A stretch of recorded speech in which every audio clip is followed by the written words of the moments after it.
All right, that was Mark Kreslins. He's a small business owner. He's a voter and a concerned citizen. He was at Democratic Senator Ben Cardin's town hall on health care. And Mark joins us now live from D.C. Good morning, Mark.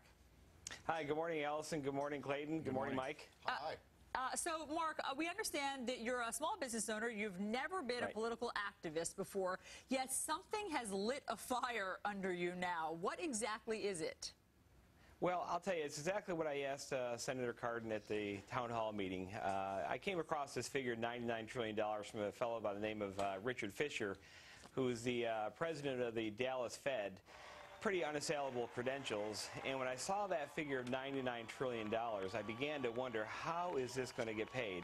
And being a small business owner and a father of 4 children that I love very much, I just couldn't imagine that we're going to saddle them with a debt that they can't possibly pay, and so I had to do something. And so a few months ago, I started getting involved and following this process. I stopped throwing my shoes at the TV when these stimulus bills were being passed, and I decided to actually get more involved in the process.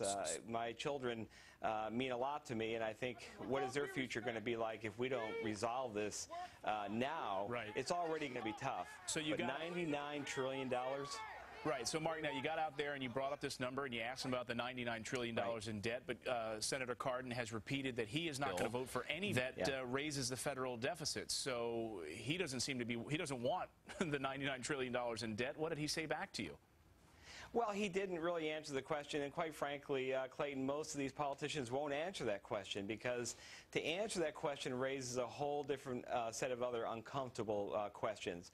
I think about it a little bit like this. If you're a boat in a river and you don't have an anchor down, you just drift and drift and drift, and I sort of think that way about the country. When we've lost our anchor, the Constitution, this is what we drift into. We drift into these massive spending bills that really can't be paid for, and yet typically politicians will say what they have to say to get elected. So Senator Cardin that morning just sort of evaded my question, never really dealt with it directly, and I don't think most politicians will. They're trying to ignore this issue, and yet it's going to come home to roost, and I really hope that at the end of the day, this is one of the issues that starts to be talked about a lot, is this debt.